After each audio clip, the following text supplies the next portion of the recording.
Good morning, good afternoon, or good evening, depending on where you are in the world. And welcome to this special edition of Beyond Sports, Beyond Soccer series, supported by Major League Soccer and Women in Soccer. That's a lot of soccer, and we have got a lot of soccer for you today. My name is Radha. I'm Director of Design and Facilitation at Beyond Sports, and I have the privilege of being your host. I know that many of you have been to our events before, and you're familiar with the hop-in platform that we're using. But I'm also delighted to say that we have some Beyond Sport and Beyond Soccer debutantes as well. So here's a quick overview of what you need to know. On the right-hand side of your screen, you'll see 3 tabs. The People tab is where you can connect directly with other attendees. Do use it. We've got some brilliant people joining us today, to include your good selves, of course. The Chat tab is where we want to hear from you. Let us know where you are, who you are, where you're from, your thoughts on our speakers' comments, and crucially, any questions you'd like me to put to our panelists. In place of resounding applause, you can also use the chat channel to welcome our star roster of speakers. Now, I am delighted to be joined by so many incredible leaders and thinkers from across the US and around the world for today's programme. We've got some really special content in store for you. And after the events of the past few days, it feels even more important that there is space and time given to these conversations about the impact and role of soccer in levelling the playing field and driving inclusion, not only in the sport itself, but also in society. Just allow me a little moment of indulgence. In 1990, at the age of 9, my parents let me stay up late to watch the Men's World Cup semi-final, England v Germany. That was the first time that soccer broke my heart.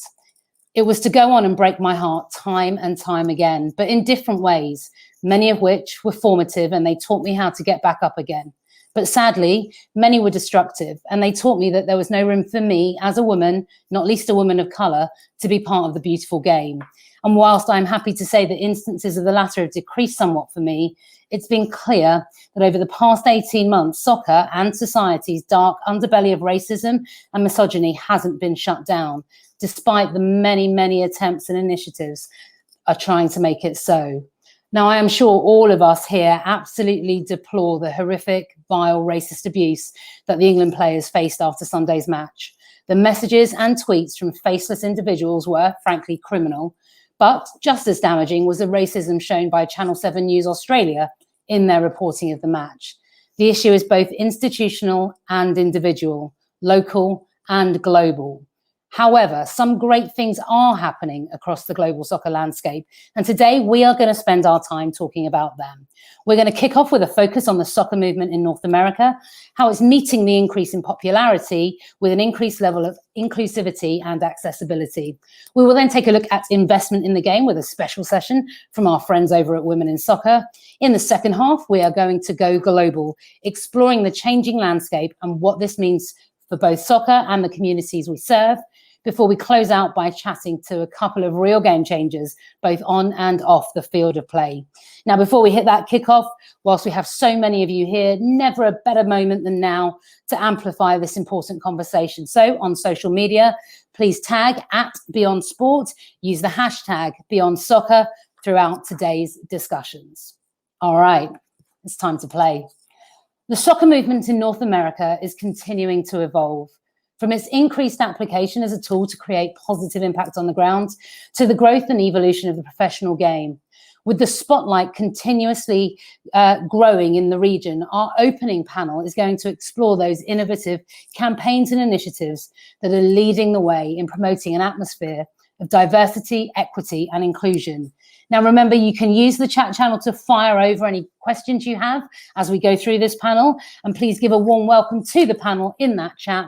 Please welcome Ed Foster-Simeon, President and CEO at the US Soccer Foundation, Kaya Forget, Senior Director of Community Engagement at Orlando City Soccer Club, Warshan Hussain, Head Soccer Coach, Finance Associate, and former beneficiary at Soccer Without Borders, and Lucy Meyer, Official National Spokesperson at Special Olympics and UNICEF USA. Wow, What a panel. Thank you so much for taking the time to join us today. I'm really thrilled that you are here. And I'm going to start by going to Ed and Kaya. I'd just love to hear from both of you a little bit about your work in the areas of diversity, equity, and inclusion. So what does it look like at an organizational level, at a community level, and then how it fits into that wider soccer family with MLS and the national team, et cetera, et cetera. So why don't we come to you first, Kaya? Oh, good morning. Oh, good afternoon. Good evening, wherever you are listening in the world. Thank you so much for having me. It's my honor and privilege to represent Orlando City Soccer Club in beautiful Central Florida, but also Major League Soccer across the United States and in Canada. We are so happy to be part of this conversation. The work that we do each and every day starts at the very grassroots level of what we do in each and every one of our communities, and how we grow the game locally, and then how we grow the game globally. So there are a lot of great ways that we are working on a Soccer for All inclusion model, bringing access to communities that may not otherwise have access to the game, and through access, working towards inclusion and equity as a unified playing field. I want to kick it over to Ed, because a lot of the same things that Major League Soccer are involved in is what the U.S. Soccer Foundation kicked off for us. And so I'll let Ed do the intro, and then I'll follow up with some specifics. Fantastic. Thank you. Thanks so much, Kaya. I'm really thrilled to be here, and so thank you for having us. This is such an incredibly important topic. At the U.S. Soccer Foundation, we've been committed to using the game as a vehicle for social change, and focused on reaching children in underserved communities, creating access and opportunity for them to play. Doing that with two particular vehicles. One is building infrastructure, which is safe places to play right in the neighborhoods where children live, and then providing evidence-based programming to community-based organizations so that they can deliver soccer programming that not only teaches the game and gets kids in love with our game, but has proven to deliver positive health outcomes, youth development outcomes, social emotional learning outcomes, which we think are incredibly important. So the growth of the game has been phenomenal in the United States, but the fact of the matter is that under-resourced communities, largely Black and Brown communities in our country, have not participated fully in that growth because the cost to participate has been a barrier, and also transportation and other issues are barriers. So we had to really begin to engage with communities, understand what the needs are in those communities, and then provide them with the supports and resources and technical assistance that they need to be able to make soccer part of the fabric of their communities, and to also get the many health and social benefits for their children. Thanks, Ed. Kaya, you were going to come in with some examples, I think. So we have been able to, in a community by community basis across Major League Soccer, implement a number of those strategies that U.S. Soccer Foundation has led the way on. Here in our own community in Central Florida, we've built 10 mini pitches in underserved and underutilized areas, bringing access to groups that may not have access otherwise, bringing free soccer programming in a way to build infrastructure and access at the earliest levels that are free and no cost to those that may not otherwise be able to have that tangible experience. And then here specifically in our community, we live in the Sunshine State. We're fortunate. We have wrapped this in a holistic model with health and wellness. And so a large part of what we're finding in our underserved communities is the lack of proper resources, nutrition, feeding programs, things of those sorts. And so many would ask how a soccer team has gotten involved in community garden and agricultural landscapes, but we have found that it's been an innovative model of reaching children and families where they are and providing those additional resources that help in some of just the basic Maslow's hierarchy of needs is food, clothing, and shelter in some of the areas where we're trying to reach. Brilliant. Thank you. That most need it. It's interesting. Kaya and Major League is an example of the kind of teams in Major League Soccer who have really embraced this work. In fact, Orlando City was one of the first teams that we did a mini pitch with together in Orlando. And the league and the teams in the league have stepped up in such a significant way to help drive this work forward, because no one organization can do it by itself.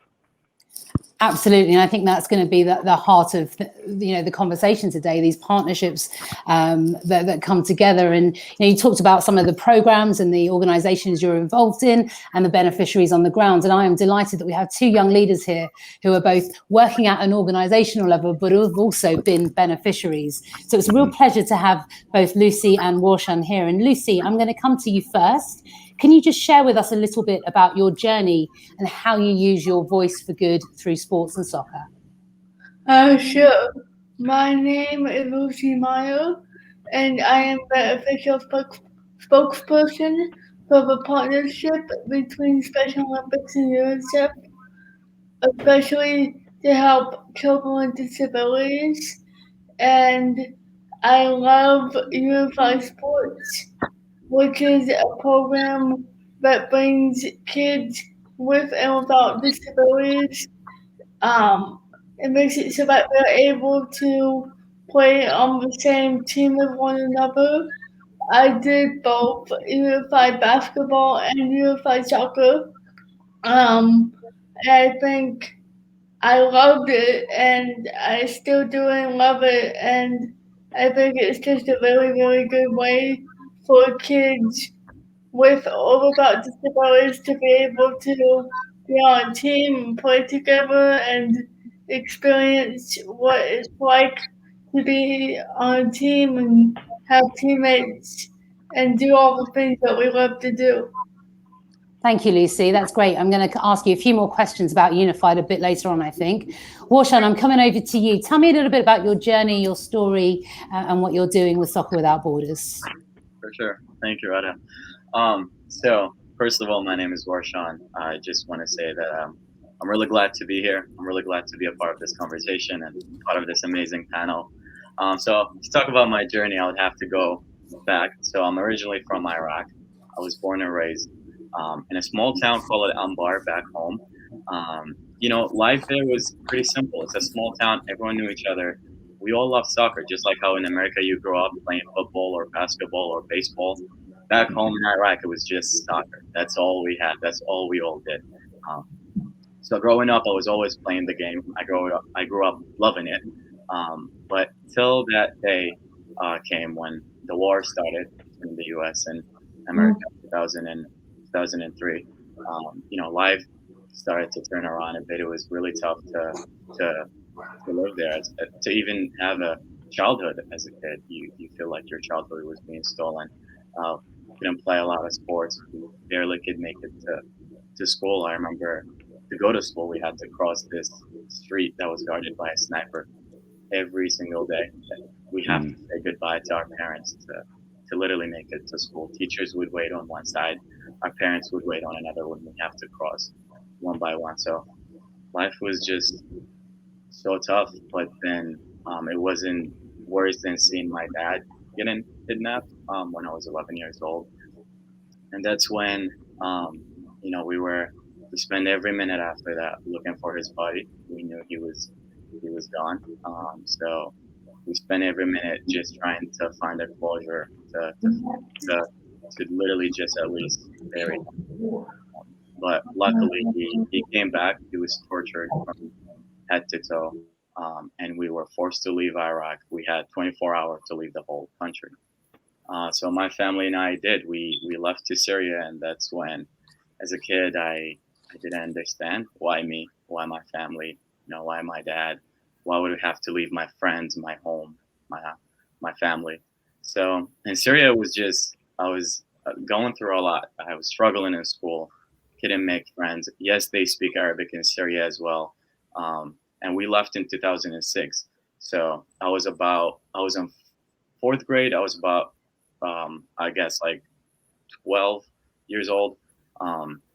But yeah, it was just tough to be in school, tough to make friends, even though they spoke Arabic, but they they judged me because they knew I looked different a bit. They knew I was from Iraq. They said that I was a traitor, that I should go back home, that I left my family, not even understanding why, and I never bothered to talk about it. So I was going through so much, and I remember playing soccer was the only thing that made me happy at the moment. I picked up the ball every day and played pickup soccer with my older brother and few friends of his. And that's when I realized through sport was the only thing that's the only thing that I had. That was the only space that I could be myself and not be judged. And that was the only space when I made friends. That was the only space I put a smile on my face, forgot about what happened, what I went through. And that's when I fell in love with the sport. A few years later, in 2009, by the we had the chance to come to the U.S.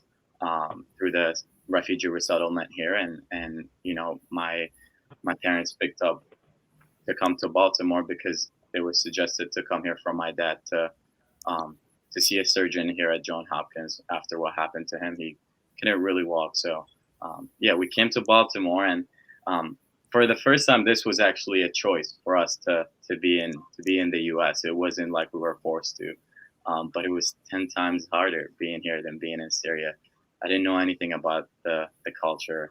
I didn't know what to expect. I spoke no English. My parents didn't speak any. My brother did not at the time. So being at school was one of the worst things to do, to go in the morning every day hoping that no one speaks to you because you don't want to look embarrassed. You didn't want to look stupid. And during that time in 2009, 2010, that's when the big wave of refugees came to the US. So a lot of people didn't know what refugee is or where these people coming from. So like people in Baltimore looked at us like we were just aliens. Like you could tell we were different. They could tell we didn't speak any English. A lot of us were struggling. You see a lot of foreign kids in school that, same as me, just had no idea what's going on in class and couldn't really make friends. And I remember a few months later, the IRS, which is the refugee resettlement here in Baltimore, said, okay, there is a team forming here. If you're interested in playing soccer, you could join. It's for all refugees. If you love the sport, you could join. There's a coach coming that wants to start a team, and it's for whoever wants to play. So I was there the second day, and that's Soccer Without Border. I joined in literally the second day of the program. I remember my first day was just incredible. I mean, you see 40 kids from all over the world, from Congo, Tanzania, Ethiopia, Eritrea, Iraq, Syria. You have everyone, Nepal, and we all didn't know how to even communicate. We didn't know how to speak to each other. The only language we spoke was soccer. We felt connected to the sport, and I sticked around in the program just not for the sport. Yes, I loved to play soccer and I loved what they were doing, but it wasn't for that. It was because I felt at home. That space that Soccer Without Border gave us was just what we needed as kids. It was more than a team. It was like a family. We were all struggling, and we all knew that. We were all in the same boat. We were all trying to figure it out for ourselves. And it was the only space I felt like I could speak without being judged. I could try to even practice English without someone making fun of me. But instead, my teammate will actually teach me how to say a word or pronounce it in the right way. And I know I took so long, but I would love to share the story. So I met this kid from Congo. His name is Glory. I always share this story because it's my favorite. He's my best friend for 11 years now. I met this kid at school. The first day of my school was the first day of his school as well. But he spoke English and I did not. So I was just so jealous as a kid, seeing someone from Congo, but also like making friends, knowing what's going on in class. And I was just there sitting so lost. So I saw Glory the first day at practice with SWB, with Soccer Without Border. And I was just like, not this kid again, not here. But the day the day after our first practice at school, Glory walks up to me and hands me a binder. He saw me just carrying my paper, not knowing what to do with it. He go ahead and hand me a binder and put my papers in it. And since then, we've just been best friend. And if it wasn't for soccer, I don't think if he didn't see me there, I don't think we would have that connection.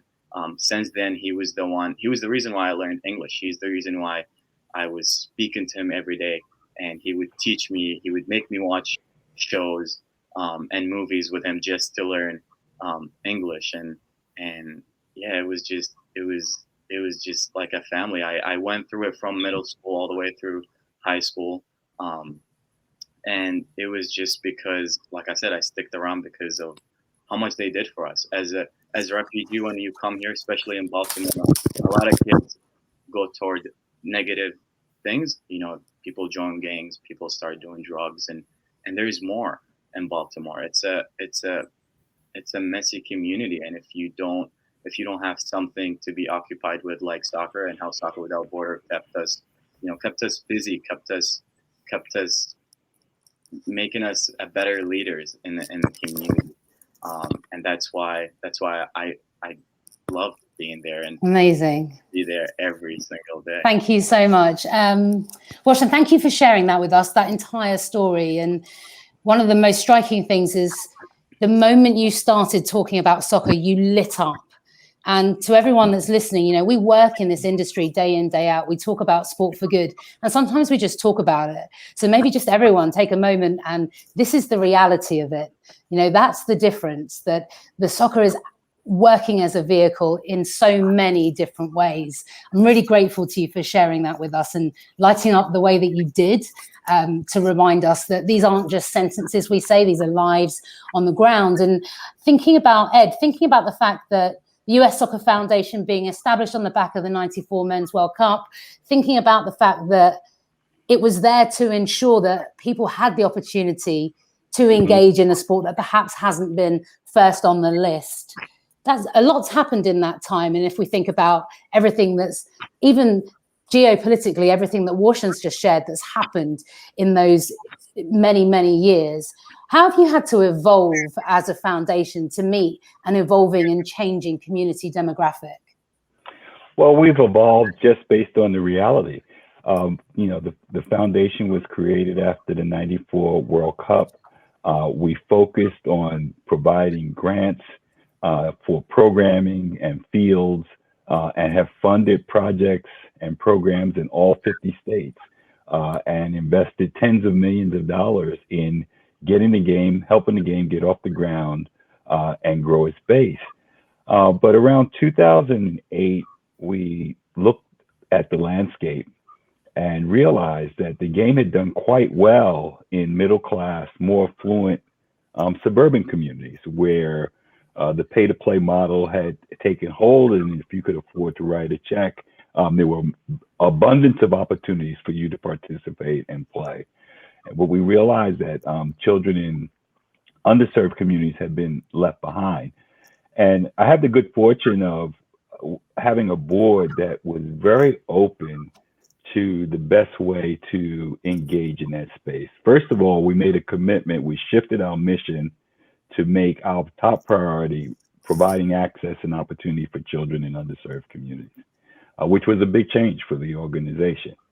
But more importantly, when we talked to the board about what we needed to do, that we couldn't just roll a soccer ball out, that kids had needs in these communities, that they faced different challenges than we were traditionally accustomed to, and that we needed to provide something that benefited the kids, not just getting them to play soccer. And so the board wholeheartedly endorsed that approach. And we designed a curriculum called Soccer for Success, which is intentional in not only teaching the game of soccer, but intentional about incorporating life skills development, nutrition education, with the whole premise being that a youth soccer coach is among the most influential people in a child's life. Kids go to school because they have to. They come running and laughing to their coaches because they want to learn for them and they have fun doing it. And so we committed to leveraging that relationship, that powerful relationship between coach and player, to not only teach the game, but to help these kids develop in other aspects of their life. Learning how to eat healthily, learning, stay in school, stay out of trouble, helping them develop critical life skills, teamwork, leadership, all those things that are going to matter. Because the fact of the matter is, less than 1% of kids playing any sport will ever become a paid professional athlete. There has to be a payoff for the 99% who won't. And that payoff is all these things that you learn, teamwork, perseverance, grit, overcoming disappointment, how to lead, when to follow. These are all things that one day when you go to work, these are things that you apply in your workplace every day. And giving kids the opportunity to leverage the sports platform to learn those things is incredibly valuable. So the work is been incredibly challenging, but it's also incredibly rewarding because the stories like what you just heard from Warshawn, his story is reflective of so many other stories where we talk about building safe places to play, but often soccer or sport is a safe space for children to grow and to learn and to develop in a healthy way. And that has been what's been most exciting to me. Brilliant, thank you. And that idea of the hardware of the physical space and the software of the soccer and the intentional programming is so important, and it can't be one without the other, right? Absolutely. Thanks for sharing that journey and that movement from participation through to intentional use of. And I certainly think that one of the organizations that blends it so beautifully is Special Olympics. So Lucy, I'm going to come back to you. And I know that acceptance and inclusion are really important to you. And you've done work around the world with Special Olympics, with UNICEF. And I'd just like a bit, if you could share a little bit about how acceptance and inclusion comes to life through what you do and why you think it's so important. Well, I think one of the best ways to make sure that children with and without disabilities are able to be accepted and included as much as possible is actually through unified sports, because it teaches them how to play on the same team as one another and be teammates, and to have the opportunity to learn how to play on a team together and have the experiences of winning and of being on a team together and of competing and of making new friends, and it's just a wonderful program. Absolutely, it is, and it's definitely one of the ones I enjoy going to see when I can as well. And Kaya, thinking about what you're doing in Orlando and the fact that the club is it would have been Eunice Driver Kennedy's 100th birthday the other day. Special Olympics have been around for a while. US Soccer Foundation after the 94 games, and then we think, gosh, you guys have been going 7 years and you've already had such a huge impact in your community. I wonder if you could perhaps share, how do you get that balance right between, to Ed's point, running an academy and getting the 1% versus building an inclusive environment within the community and balancing those two things?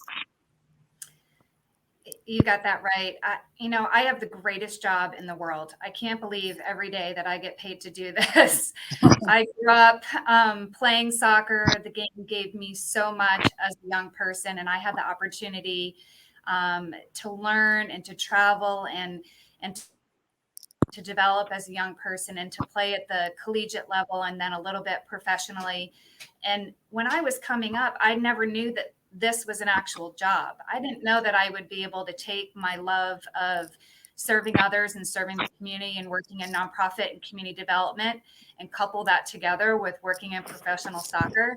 So it's really a dream come true to be able to bring these things to life and to marry these things together in meaningful ways. And this opportunity at Orlando City Soccer Club, we're in our 7th season as a Major League Soccer team.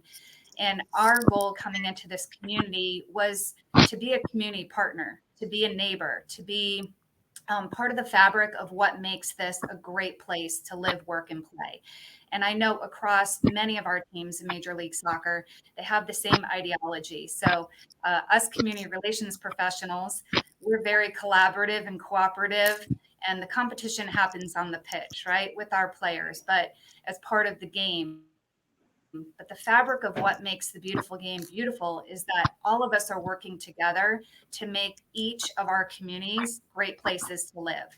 And that is infrastructure, right? So being able to bring soccer to those communities that don't have access. So a one-off soccer clinic where you introduce a young person to a game that they never played before, to a school-based program where they have an opportunity to engage in a more structured way, to after-school programming where kids with um, socioeconomic issues are being fed and are being encouraged to learn leadership skills and are active and healthy in their lifestyles, to youth-based clubs in the area that are developing young players, and then again up to the academy system and up into the professional. So it's a soccer infrastructure, right? It takes all levels and all aspects of the game. And now I'm just talking about able-bodied. One of my favorite parts of what I do here is our relationship with Special Olympics. And unified sports has been an important pillar for all of Major League Soccer. And so I'm so grateful for athletes like Lucy who've had the opportunity to play and to engage in a sport that we all love. And being able to facilitate that equity and that inclusion and that diversity means boys, girls, able-bodied athletes, athletes with alternate abilities, LGBTQ inclusion. I know the next panel is going to talk about women in sport, but it takes all of us working together to make the beautiful game one that's accessible to all. And just really excited to be part of growing the game here in Central Florida. Fantastic. Thank you. And I completely concur with having a job that you love and can't believe people pay you to do it. And, you know, you described a really beautiful kaleidoscope of opportunities for every person in every format to be able to engage. But then I come to Warshan and I think, well, you came along into this country and you had nothing, and Soccer Without Borders gave you the space to find who you are here and who you want to be and the journey that you've gone on. But we also know that particularly post-pandemic, those that had very little have even less. And so soccer's got an even bigger job to do. And I just wondered, Warshan, if you had any thoughts about what more needed to be done or what more soccer organizations could do within communities around the world, and particularly in North America. Yeah, I think Mr. Ed and Kia both, touched base on that to answer that. And like Mr. Ed was saying, it's more than just giving the space to play soccer, but also giving the space for to be a community leader. That's how I was raised, and this is the reason why I came back and wanted to work for SWB, was just because I saw how much impact it was on my life and wanted to do the same thing for these kids. Soccer Without Border made sure I was going to grow up and be a good leader, and I wanted to do that for these kids. So I wish that it was more inclusive. Soccer was more accessible for everyone. That the U.S. soccer was embrace the diversity. I played for SWB, and I remember it was so tough to play these games, to have a foreign team. I remember one time, like, we were playing in one of the leagues, and we went through so much in one game. We were being racially abused. My brother, and my teammates were called terrorists. Bananas were thrown at us, calling us monkeys, just because we looked differently, just because the skin of the color of our skin looked different, just because I had a beard. And I wish that clubs just focus more on youth development than only competition. Because that's coaching boys into men. That's my favorite thing to do with Soccer Without Border. I went through it as a kid, and I do it now with the kids that I coach. and it takes a lot to coach a boy into a man. It's more than just, like you said, at the end of the day, they're always going to be good players. But for the 99% that Mr. Ed was talking about, we need good leaders in the community. We need those people that would come back and do the work that we are trying to do right now. And if I could just have that effect on one person that I coach, just one person, to come back and do the same thing that I'm doing right now with Soccer Without Border, I'll be more than happy. Well, I would happily stake everything I have on the fact that you've already done that, Warshan, and thanks for sharing that with us. I'm going to come around to each of you just one more time, and I'd just love to hear about what are the next exciting things coming up, particularly as we talk about diversifying participation and engagement in the game for the wider outcomes that it can offer. So anything exciting coming up that you'd like to share with our audience? Kaya, I'll come to you first. As I mentioned, we are in a unique perspective with Major League Soccer and working on not only growing the game, but the holistic approach, right? So a number of the social and economic issues that we're facing, a number of the societal woes that we're facing, under a number of initiatives like Soccer for All, which is inclusion, diversity, and equity, access to the game. But then particularly some focused on inclusion, our Special Olympics Unified partnership across all of more than Central Florida, across the nation and across Canada, where Major League Soccer teams have the ability to facilitate those unique experiences, first team experiences for Special Olympic athletes and unified partners in competitive setting, and showing that inclusion is possible at every level. And then with a focus, it's a little sideways here, but environment and sustainability and how important that is for all of us to be responsible as part of that larger conversation. And so locally here, and I know other teams across the league are also working on sustainability and environmentally sensitive programming. And one exciting thing that we're doing here is a new composting program. Who knew that a stadium would be involved in such environmental and recycling initiatives? But the composting that we're doing with our food vendor is actually going back into our community, to the community gardens that our foundation has invested in. And so we are serving our local community and our neighbors in a very realistic way, using soccer as a vehicle for the greater good. So fantastic. I think you touched on almost everything there. That's brilliant, Kaya. Lucy, what's coming up for you in the next year? What are you excited about with soccer? Well, I'm definitely excited to get back on a team, get back on the playing field, being able to play with my friends on a unified team, and being able to travel again to different countries and different states to be able to help children with disabilities around the world and play sports, and just being able to have fun and continue my life and what I love to do the most, which is help kids with disabilities and play unified sports. Brilliant. Thank you, Lucy. That sounds awesome. Warshan, coming to you, Soccer Without Borders, your role as a coach. We've certainly heard that we know you're going to be working to make that change and support each young person you come to. Is there anything particular over the next sort of 12 months that you're excited about that's coming up? Yeah, I mean, just keep doing the same work that I'm doing now. We have our summer camp that's going on now, and for the first time, it's co-ed. So we have girls and boys.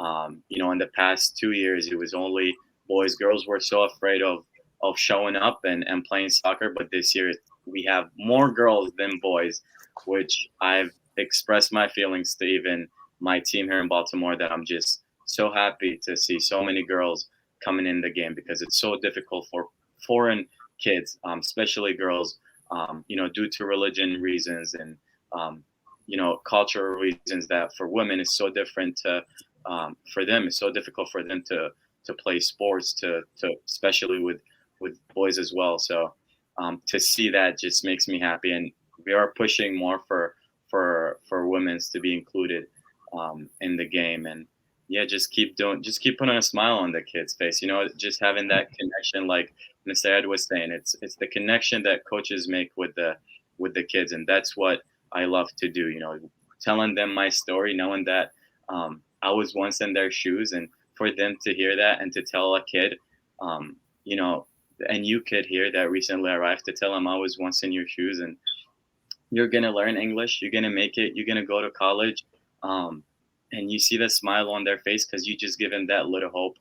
That I would never give for anything, any day. It's the beautiful of what sport can do. So just keep looking for what we're doing here. Fantastic. Thank you, Roshan. And finally, Ed, coming to you, exciting things in the next 12 months for the US Soccer Foundation. Sure. Before I do that, I have to say that it's important to note that none of this good work happens without the support of many, many different kinds of organizations. And Major League Soccer has been a big supporter of the work of the US Soccer Foundation, Adidas, you know, Musco Lighting, Musco Sports Lighting, Dick's Sporting Goods, Target. I mean, organizations and companies that believe in the power of sport and the power of soccer to make a difference are investing and making that possible, because otherwise it couldn't happen without that support. And so I just think that's important to note, that it's not just these organizations doing this work, it's the other organizations behind them that are supporting those efforts. In terms of what's next for the foundation, we had largely been working in the after school, out of school time space. We are just announced a partnership with US Youth Soccer, in which we're going to be delivering programming during the school day, in Soccer for Success, in school during the school day, as a PE and health program. And we're really excited about the opportunity to reach even more children through the public schools during the school day, because not every child can participate in the after school programming. So reaching children where they are is very, very exciting to us. And we're just thrilled to be able to continue to use soccer in this way, particularly our Soccer for Success program, to improve health and youth development and social outcomes among children who need a lift up. Brilliant. Thank you. And absolutely coming full circle to partnership, which was demonstrated right at the beginning when Kaya threw the ball to you to talk about how actually, you know, the work that they deliver has a central role there. The partnership between those with and without intellectual disabilities through Special Olympics, and the partnership between Soccer Without Borders and people across communities and from different communities. I think we've touched on so many different areas of diversity, equality, inclusion here, all the way through to biodiversity and sustainability in the environmental space. And I can't thank all four of you enough for kicking off today's Beyond Soccer. It's been great. And you know, if anyone ever forgets why we do what we do, just remember what you've heard from Lucy and Warshan today. That's the reality of the change that happens when partnerships come together and people get to really use soccer with intent. So ladies and gents, boys and girls, however you identify in the chat channel, a huge thank you to Ed, Kaya, Lucy and Warshan. Thank you for joining me today.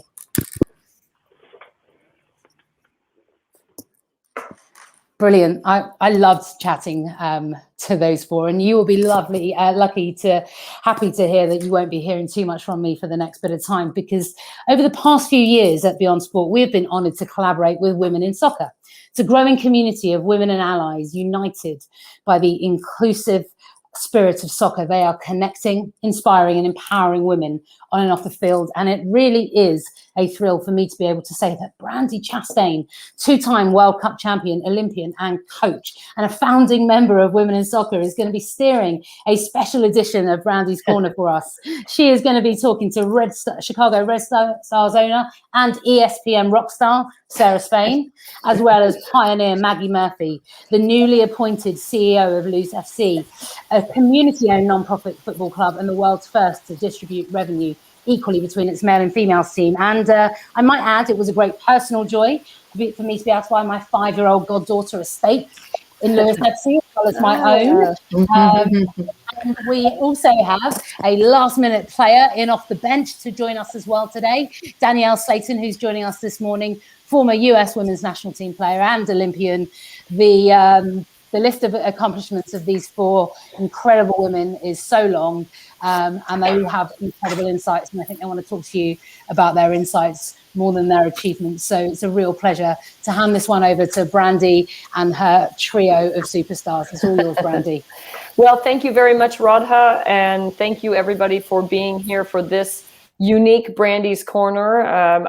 This is a great opportunity, and I am humbled and honored as always to sit before you and discuss soccer, women in soccer, the state of affairs of soccer and beyond, and the fact that we are sitting with three phenomenal women in the space with different experiences and outlooks and perspectives is tremendous. I do want to start by saying that women in soccer, as Radha had eloquently said, soccer is a vehicle to impact so many lives, and we must see it and use it for the power it has for good, so that we can make an impact. I want to acknowledge also that the Women in Soccer platform was called in about the lack of diversity on this panel, and I want to make sure that we recognize that we are in a continual state of improvement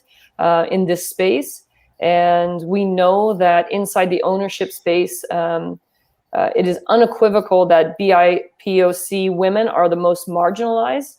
And we want to be a part of the shift and the change in that space. So having Danielle Satan, who is an incredible woman, and I am always positively impacted by her presence in my life, as she's a friend of mine. So to have her this morning is a crucial voice, and I'm so pleased that she's eager to be here with us this morning. Happy to be here, Bran. I'm always here for you, girl. Come on. Well, thank you, Danielle, and to Sarah and to Maggie also. Thank you so much for showing up and taking this step to be a part of the ownership of women's football, and in Maggie's case, not just women's football. To be an equal leader in men's and women's football, I think is really incredible. So thank you so much, Maggie. And the fact that when I asked you, hey, how would you like to be introduced? You're like, hey, I'd rather talk about what we're doing than talk about me. But to everybody out there, I need you to know, when I said, well, what did you do prior to being in this space? She's like, oh, I was in human rights and anti-corruption. And I said, well, where did you do that? She goes, all over the world. I'm like, oh, that's a small job. So, not that soccer might be as difficult a space as that as well. So thank you so much for bringing your expertise and your professionalism to this panel today. Well, thank you very much for having me. It's great. Yes. And Sarah Spain, I could give you just one titled the badass bitch, as you said. That's right. But you've been an athlete. You have worked in sports as a broadcaster in many different environments, and now you're in ownership in the NWSL with Chicago Red Star.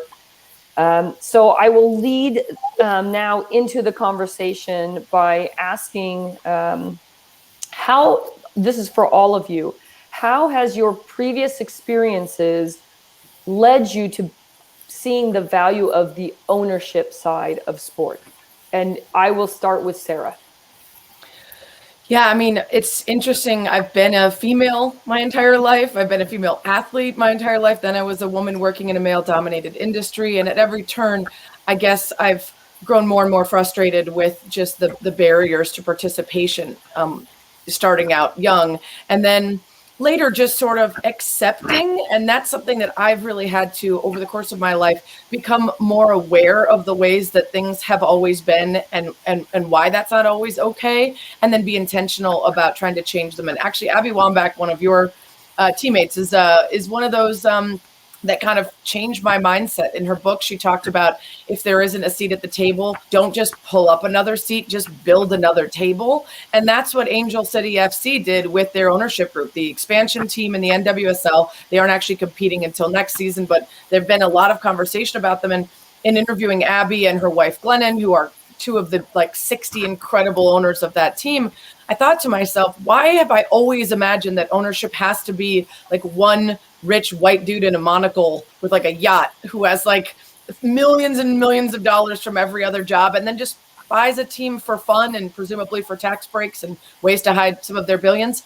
Why do we always presume that? And if we want to change diversity in sports, we have to start at the top, at the ownership level, because that will influence hirings in the front office. That'll influence hirings with coaching and staff, and then it will trickle down to the players and the fans being able to see for themselves that they're represented at every level of sport. So I've never invested in anything in my life, and I'm certainly not a financially savvy person. I was an English major who became a sports reporter, so I don't usually have to go over financials, and I'm learning all of the abbreviations for various things in the financial world just so I can keep up with our owners' meetings. But we all bring something different to the table, and I think it's actually important, instead of trying to be super impressive to everyone out there, to be realistic about myself and say that whatever you can bring to the table, I bring a ton to the table as a Red Stars owner that isn't about my background as a business person or investor. And so if you know, that whole idea of imposter syndrome that affects all of us, no matter how much we achieve,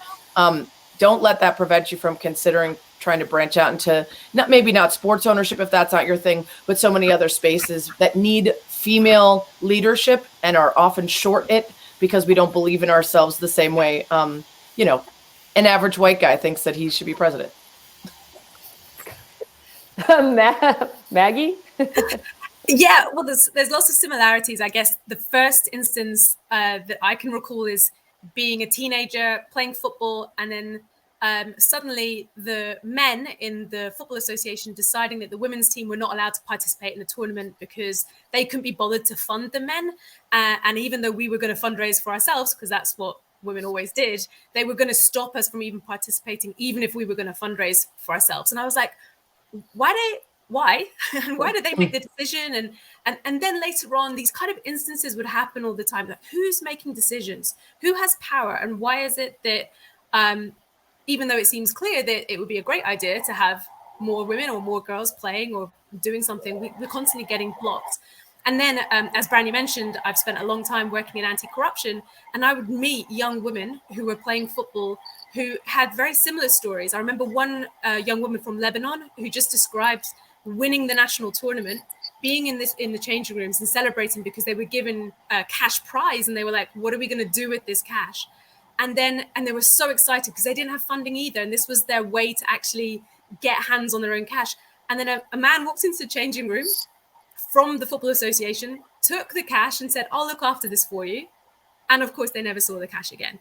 And so my worlds were kind of colliding around football, around governance, anti-corruption. And I realized that we just need to change the people that are making decisions. And I think when it comes to the ownership model, here at Lewis FC, we actually have 1,700 owners. And I did a quick check. We've got 200 owners in the US. And so for my journey to become an owner, it is a lot easier than Sarah's. I basically, in 2017, I saw that there was this small club that hardly anyone had ever heard of, and they'd made this decision to split their revenue equally between the men's side and the women's side. People see that as pay parity, but it's not just pay parity. It's also equal marketing budgets and equal use of the facilities and, you know, equal decision making. And I was like, click, click, click. I've become an owner. It cost me $50, about $50. And I thought, finally, I just want that club to know that I back them. I'll probably never go there, but I just want them to know that I back them. I genuinely didn't think I'd be CEO in a few years' time, but that's how important this club was for me, searching for a club that was trying to do the right thing. Fantastic. And Danielle, your ownership, your perspective on ownership?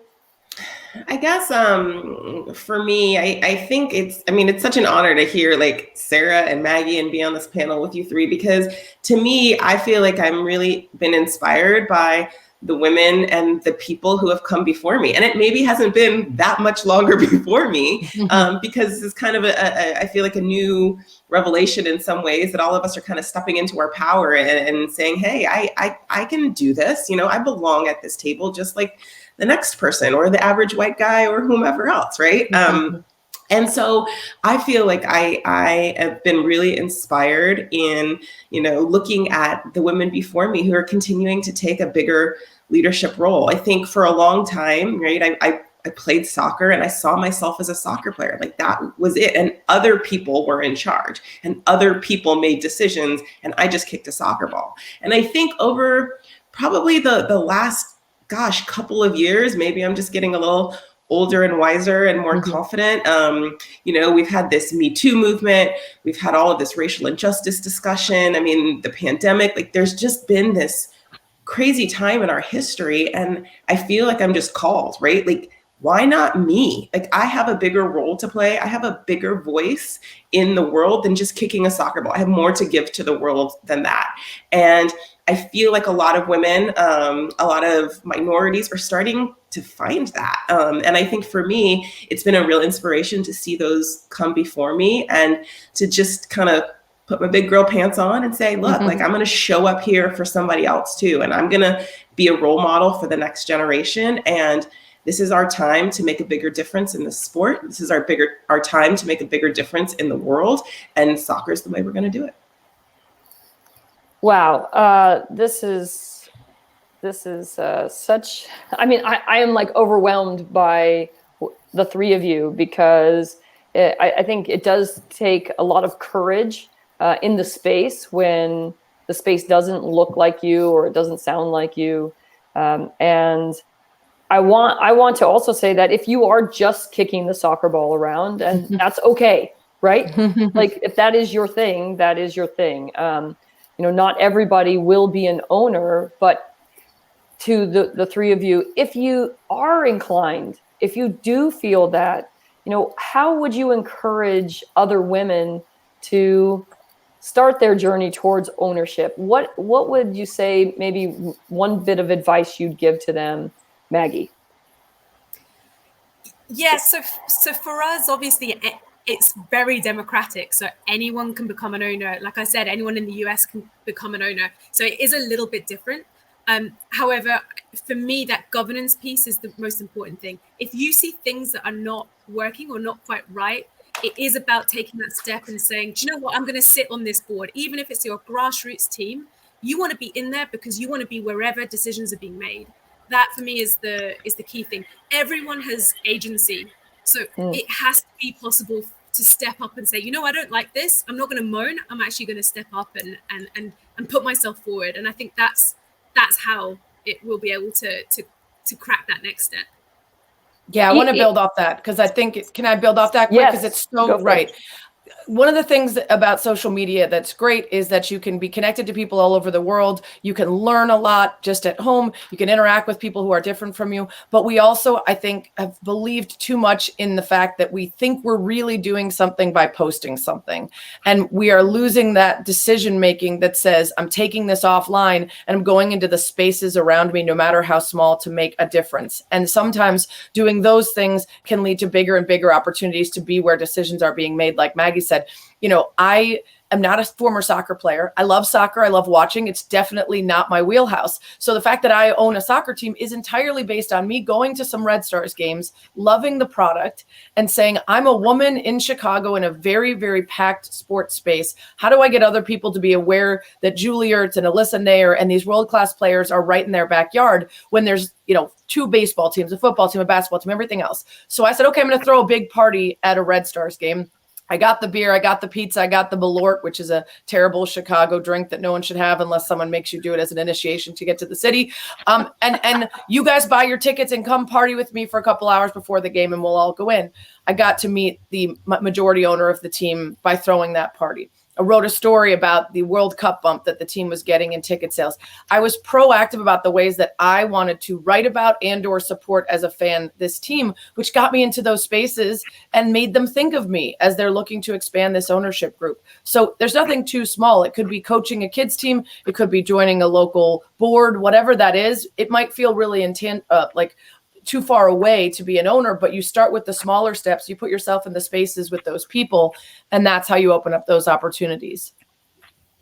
Awesome. Danielle? Just along those lines, yeah. I mean, I think to me, what I hear both Sarah and Maggie saying, and I couldn't agree more, is that leadership is just a choice to do something, right? And it doesn't have to be world changing to start. It can be as simple as like opening the door for the lady who has like her hands full of groceries, right? Like that to me is making a choice to make the world better. And those little steps can lead to something. The other thing too that I have learned is that like, yes, you have to be, educated and knowledgeable, but it's not just what you know, it's who you know. And so spend time understanding, the people who are around you, the people you surround yourself, and the people you want in your life. And those connections, I think, are really, really important. I think that's how ownership and groups are built. That's how it has been done, to Sarah's point, that's how it has been done previously in the kind of old white male version of it. And let's build our own network. Let's build our own table. Let's do this. Like we can do it, and we can do it in a way that is different and more inclusive, and quite frankly, in my opinion, better than it's been done before. So to me, I think it's about surrounding yourself with good people, about paying attention to what you care about and what you're passionate about, and then just choosing to do something, anything to make a step forward. And taking a risk, right? Yeah. Women are so much less likely oftentimes to take risks, in part because of either self-awareness or lack of self-confidence. We always hear the statistics about men applying to jobs that they are wholly unqualified for, and women being overqualified and still wondering if they should be up for it.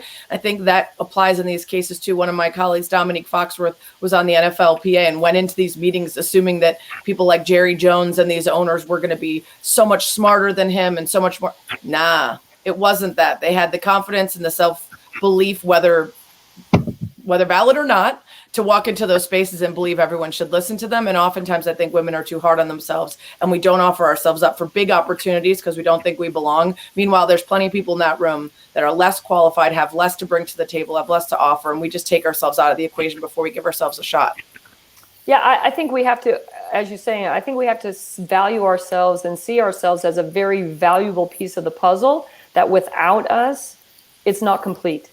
And that probably, I would say most of the time, our puzzle piece is maybe the most critical piece.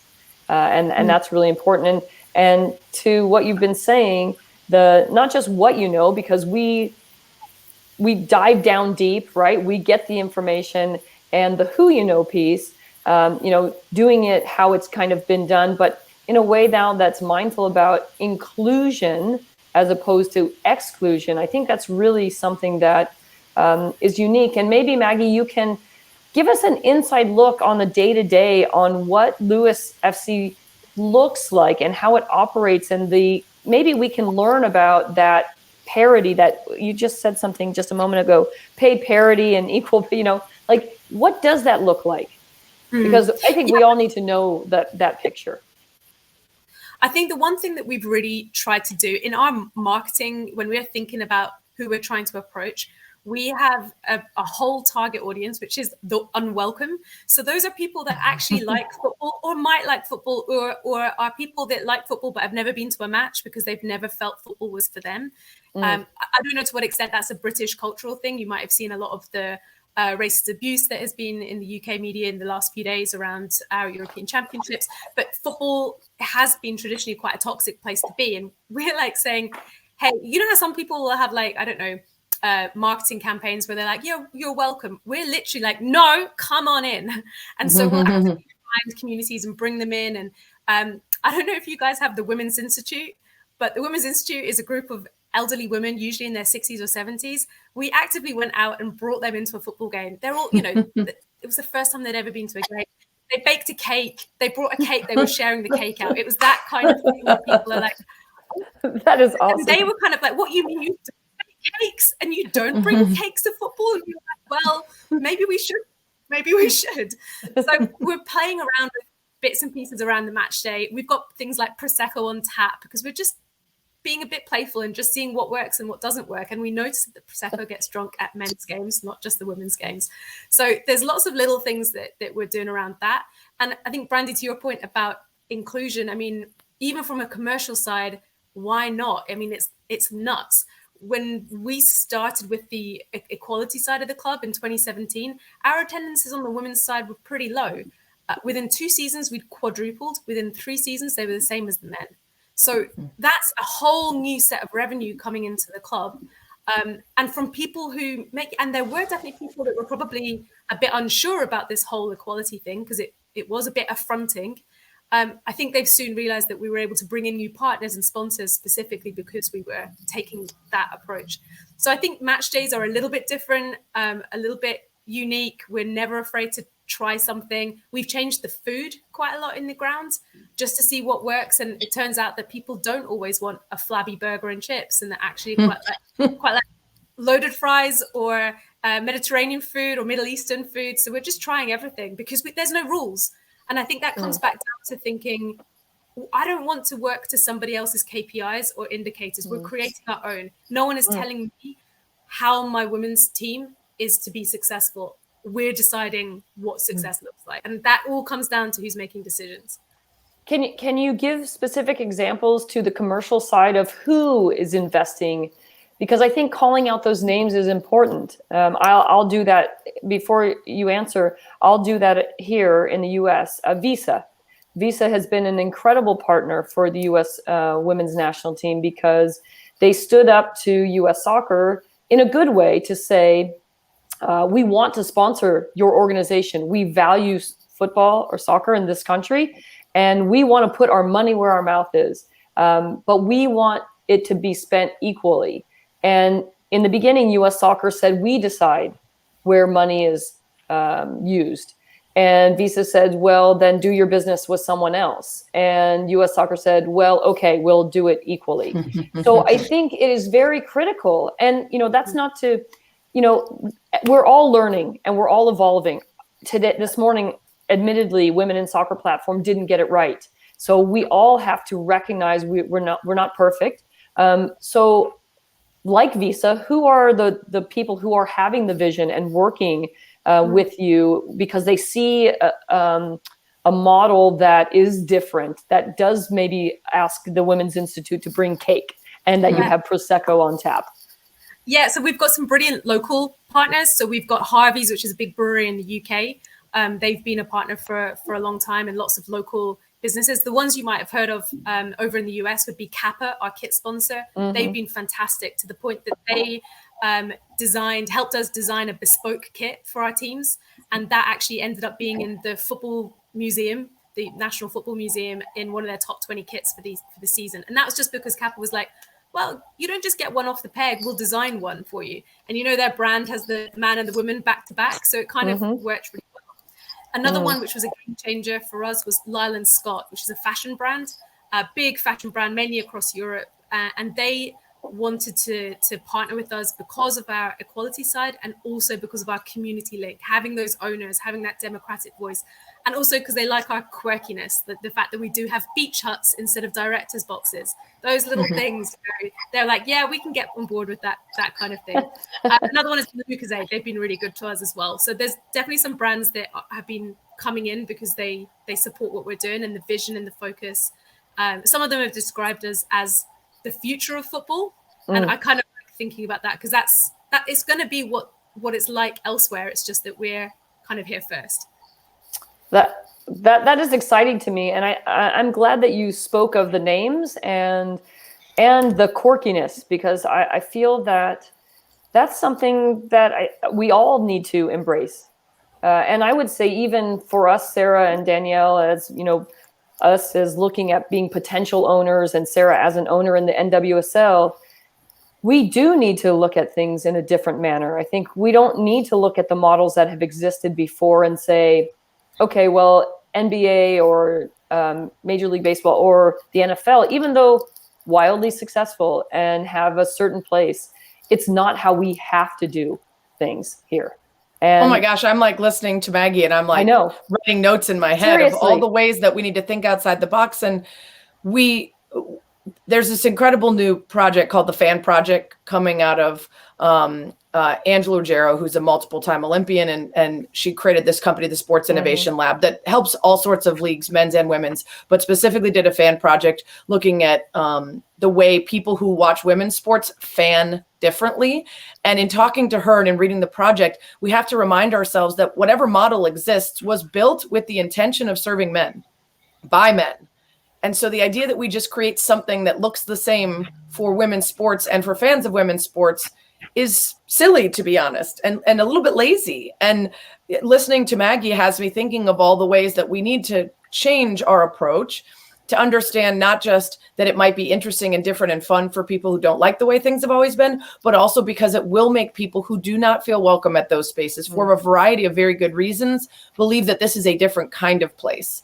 And people who love the NFL can still come and enjoy it because it's fun. Everyone likes Prosecco and beach huts. But yeah, I mean, I do think there needs to be a complete rewriting of the way that we view these things, because we also have been fed lies for a long time about the product not being good enough, when in fact it was never being handled in the way that businesses elsewhere are. It needs to be treated like a startup. You're not going to get a return on investment right away. You put tons of money into a new restaurant, Netflix, whatever the brand is, you expect to put a ton of it in so that when you take off, you take off. We never do that with women's sports. We give our men's sports $10, we give our women $1, and we come back 5 years later and ask why the women aren't making any money. It's because we never offer them the opportunity to thrive. You look at what she said, we put the same money in for the women and all of a sudden we're quadrupling and now we're even. We don't even give the opportunity for that here in the States and women's sports. And we need to start thinking about things very differently instead of, using the same thought patterns we have for the last few decades. As a person who is working in a startup right now with a company by the name of City Cheers, it is a grind for sure. And I think looking outside of what has been done before and changing cultural norms is something we must do. And people will retract a little bit in the initial stage, but then they will come around to know that we're not trying to harm anything.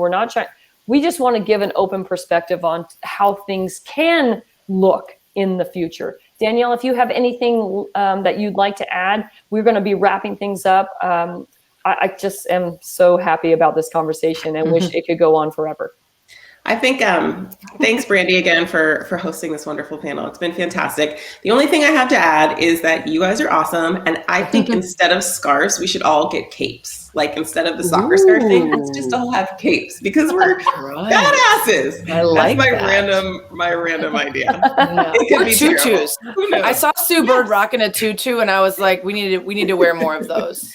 Yeah, I agree. Why not? I agree. Why not? I think everything, you know what, this conversation has led me to everything is possible, right? I mean, I think we've been pigeonholed into thinking things have to be done a certain way with a look of a certain person for so long that honestly, I feel like right now we can all take a deep breath, that different ideas are necessary and absolutely precious, and we have to embrace them. Again, we need to, as Julie Foudy loves to say, turn and pull. We turn and pull the next person up because they may have the next best idea, or they may have something that we didn't think about. So let's really be enthusiastic about that. Again, Sarah, Maggie, Danielle, I can't thank you enough, not just for your ownership, but for who you are and what you represent. And how I honestly look forward to us being offline. Oh, I'm calling Maggie like right away. Yeah, all right. I need a full list. Yes, and having these conversations. I hope in person too. In person, but we definitely need to share best practices. And I think this is something I will say about women in soccer, is that we aren't afraid to share, because we don't need to keep things secret. We really need to make good ideas proliferate everywhere.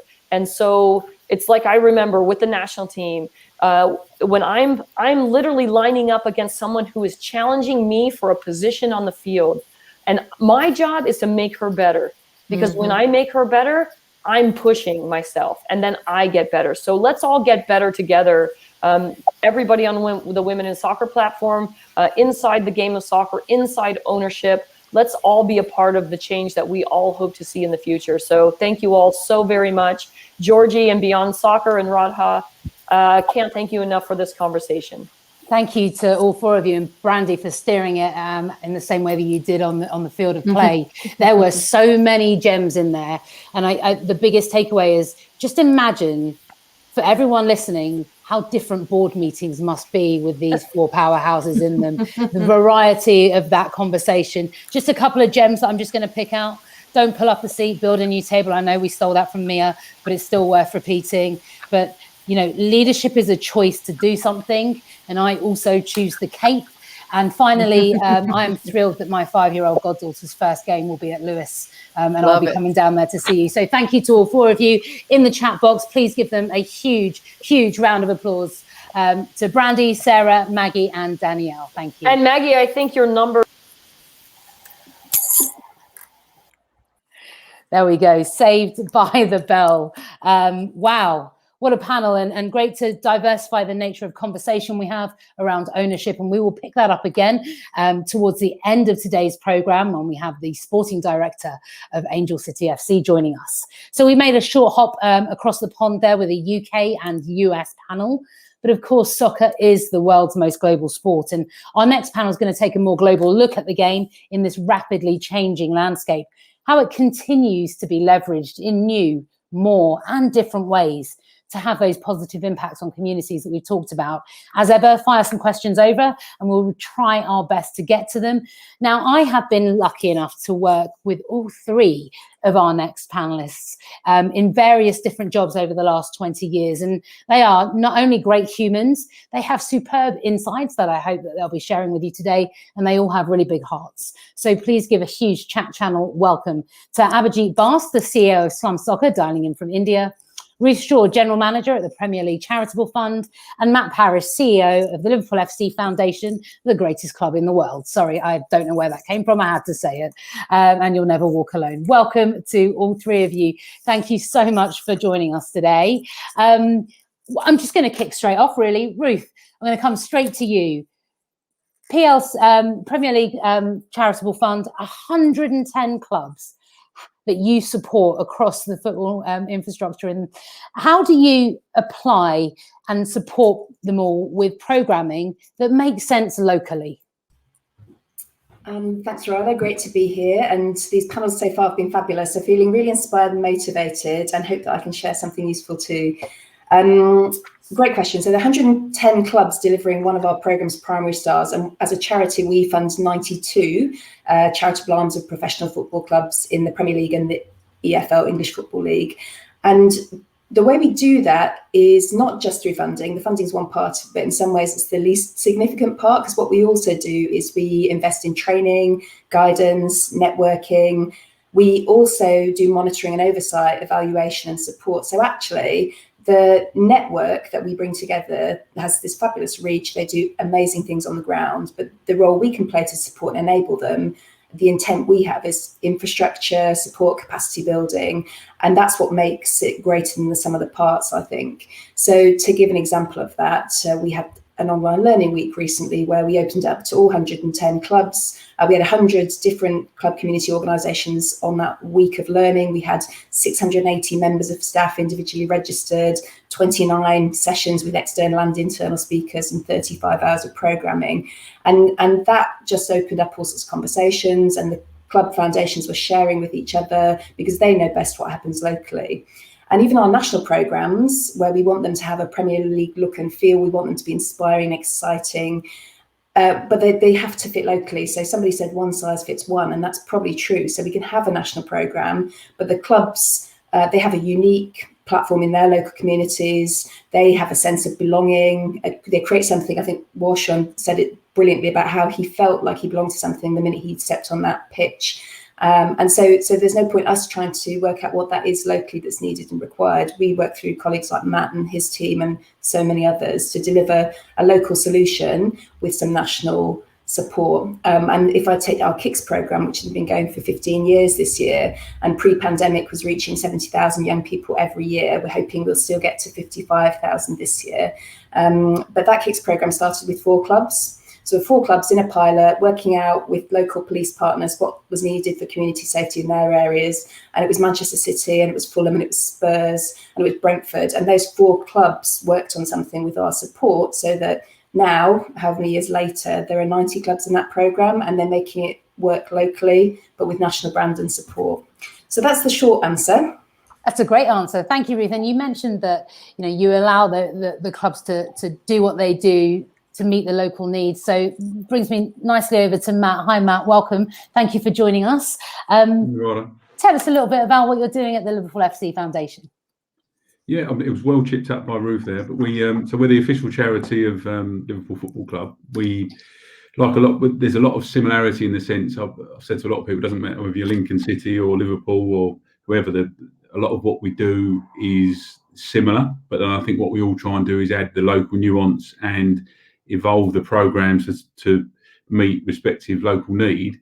Also, there is a difference in terms of, I suppose, profile and reach. So, and I know we'll come to talk about it later, but I've been fortunate enough to work at a couple of clubs, and the difference is that it's where you're strongest and your presence, and that's very different at Liverpool. But we work across 6 main areas, so we deliver something like 30 different programs across 6 areas. So employment and skills, education and training, football and sport, community engagement, youth interventions, and I think that's 5. And I can't remember what the 6th one is off the top of my head. I should have written them down. I thought I was going to be able to reel them off. But so it's a 7 days a week, 160 odd sessions a week, and our focus is to create life-changing opportunities for young people and families. So we try and work in the spaces, I suppose, where traditional services have either had to withdraw from or find it more challenging to have an impact. So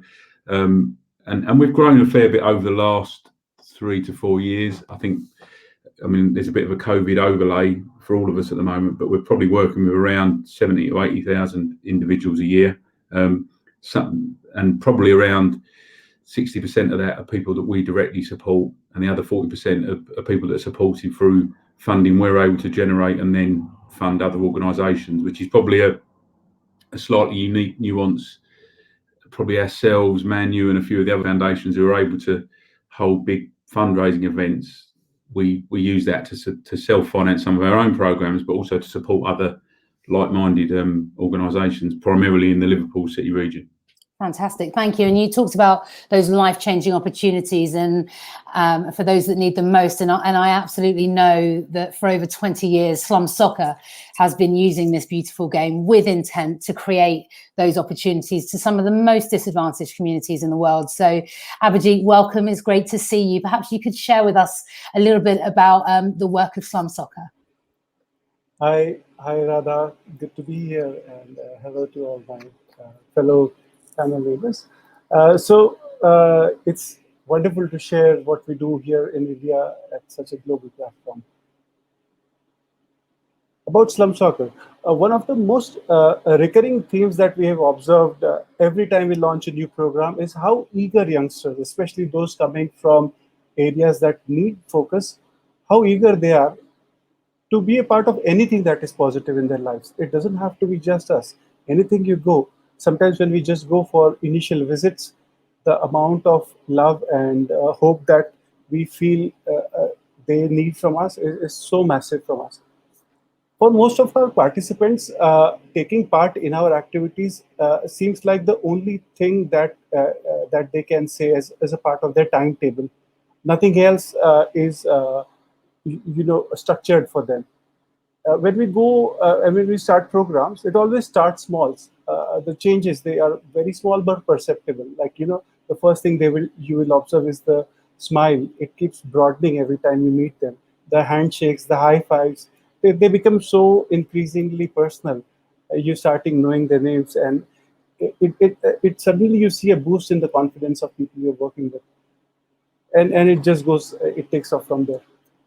And can you share with us? Oh, sorry, carry on. Yeah. I was just going to say, over the years, we've been able to see so many young people become leaders. I'll share a story of one of our major youth leaders. He's Pankaj.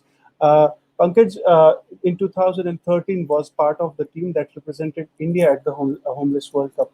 Before that, Pankaj came from a family where his father was an alcoholic and used to beat him up. And he had a really traumatic childhood growing up. The only place where he felt secure was when he was on the field. And as soon as he was on the field, he was a different person. Luckily for him, he was able to get this experience of representing India, and it changed not just him, because he was able to bring this experience back to his community and was able to get over whatever trauma he still had. But not just that, he was able to sow light in the lives of many others. And this sort of made it into a domino effect. People who Pankaj now works with are success stories like him. Vikas, who was going towards a life of juvenile delinquency, is now a young leader working with us. So he not just changed his life, he changed his family around, as well as many youngsters who were coming from similar circumstances as him. Brilliant, thank you. And I love it when we bring it down to an individual, because sometimes we can get caught up in some numbers. And Ruth, you mentioned that you have an oversight of everything that happens across the space. And I wondered if perhaps over the last 18 months, and Matt, you mentioned the COVID overlay, have there been any great examples, any shining lights of some good practice that's come through? Yeah, where to start? I mean, without exception, the clubs have really just stepped up, and I think the work the foundations do has never been more needed than the last 18 months. So the spotlight has been shone on them while the football stopped, the community work continued, and it's gone right through.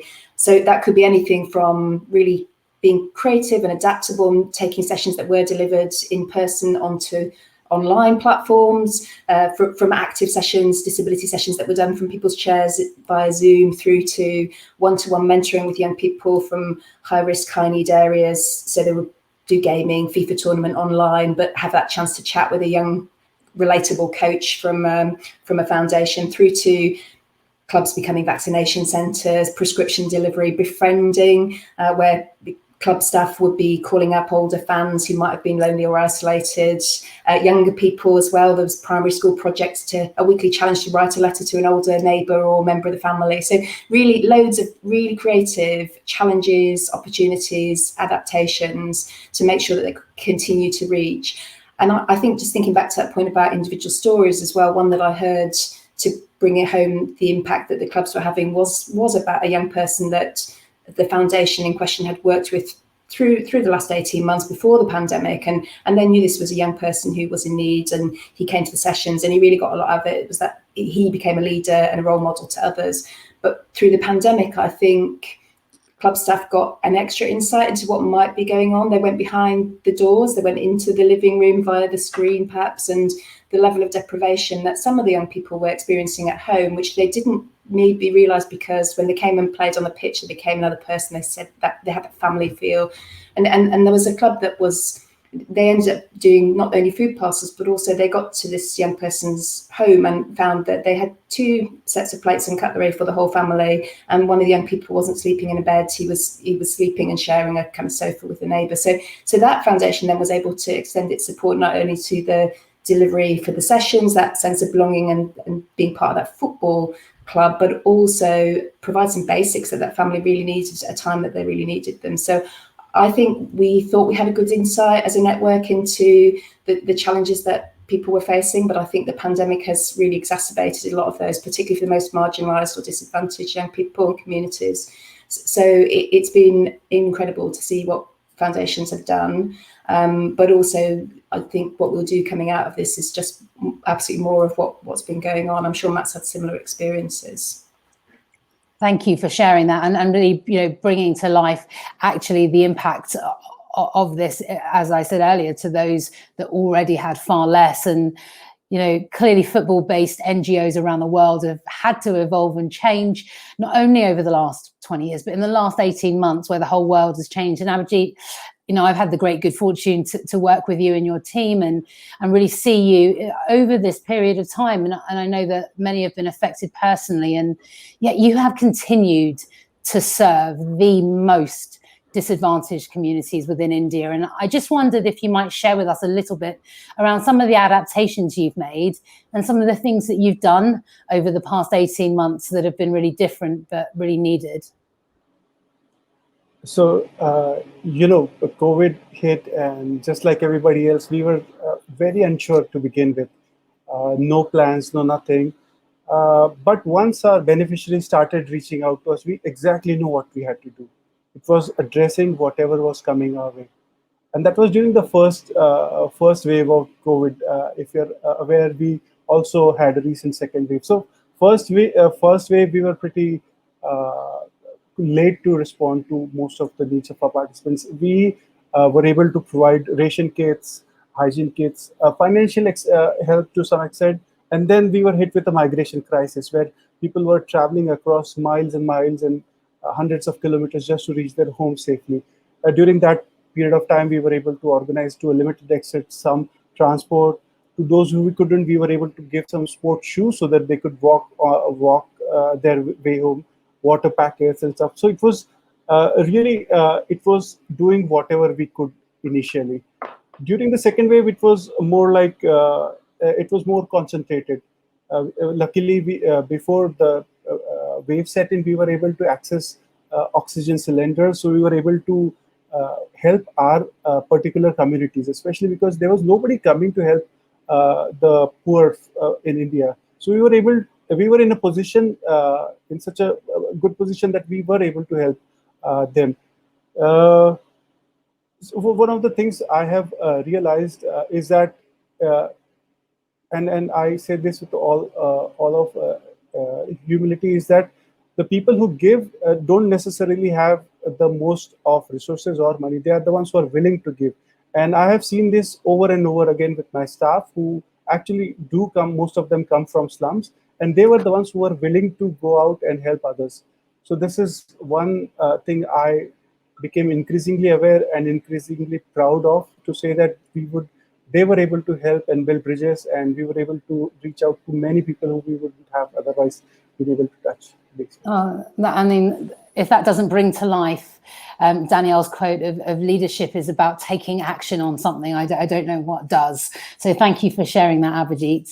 And, that's given us a slightly more global perspective. And this is a global panel, a global audience and a global sport. And Matt, I know that the work that the Liverpool FC Foundation does isn't just confined to Liverpool, to the region, to the Northwest area. Could you tell us a little bit about your wider work? Yeah, I think the phrase we use is local heart and global pulse. I don't know who came up with it, but we nicked it and we still use it. So, and I think it fits for the whole sort of LFC family thing. And clearly we're very, very strong, as you say, in the Liverpool City region, the Northwest. That's our home. That's where the majority of our work is. But we recognise, that the impact that this great club can have, and can we lift that and pick it up and put it into other areas of high need across the world. So the two ways we do that are by working in partnership with an organisation called Right to Play. So we've linked in with them because we felt they shared similar values to us. They, if you like, provide the boots on the ground in some of the areas we work in. So we're currently working in 2 different countries with them at the moment. And then by linking in with our supporters clubs. So I think I'm right in saying there's 320 official Liverpool supporters clubs around the world.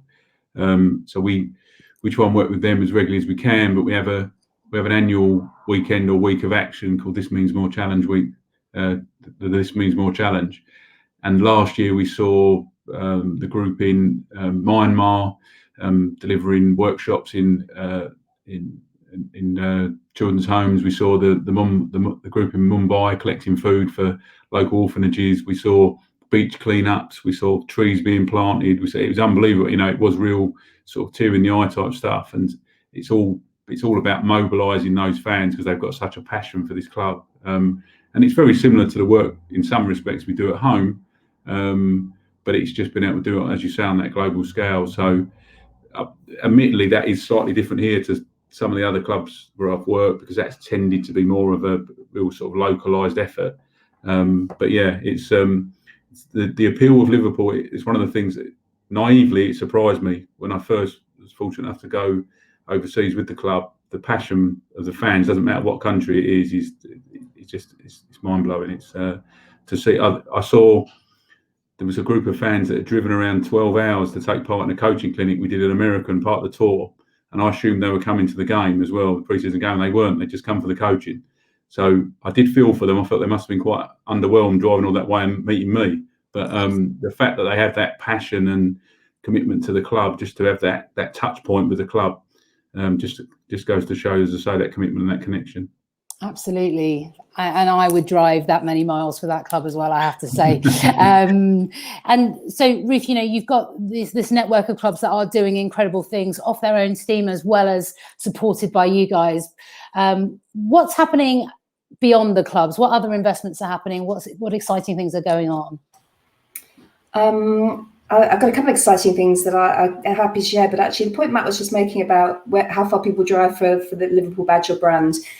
What we see with the foundations is it's not just players and high-profile clubs and the celebrities that young people are really motivated by. So a coach in a club tracksuit can be just as powerful a role model, or just as inspiring and sometimes more relatable in that young person's life. And as the previous panel was talking about, we should all have capes. I was thinking actually superheroes don't wear capes, they wear football kit a lot of the time, and we see that week in, week out. And it certainly sounds like the things that Abhijit's doing and with his coaches and staff are really motivating, inspiring young people. And that other thought that's coming to me around the power of sharing and learning from each other is Abhijit's just given me this really brilliant perspective, global perspective on challenges that are being faced day in, day out. And my sometimes UK-centric perspective and the things that I'm looking at, it's so important to look up and out and see and hear from other people. So I guess that's part of what's the exciting stuff that's coming up, is more sharing internationally, more learning from each other, particularly around diversity and inclusion, I think. And that's something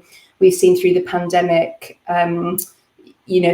Systemic inequalities, the George Floyd murder, Black Lives Matter movement, all the things that have been catalysts for change on things that we knew we wanted to do, but now we've got real passion and motivation and purpose around it. So we're doing a lot to think about how do we have more inclusive cultures at clubs and in the workforce, how do we have more diverse workforce, how do we bring in international perspectives. And we've got programs now working with Stonewall on LGBTQ+ inclusion and how to train club staff to think about that being an inclusive environment for young people who may be LGBT communities. We've got a Game Changers program, Change Makers program rather, which is girls and young women's leadership, and we're doing that with the United Nations Training Research Agency. So again, global young leaders we're trying to create through that. And I think that's what really excites me. And we're learning from other sports as well as from football and right across the club. So I'm really excited by that, and by youth social action. So other things that people have talked about, the power of youth.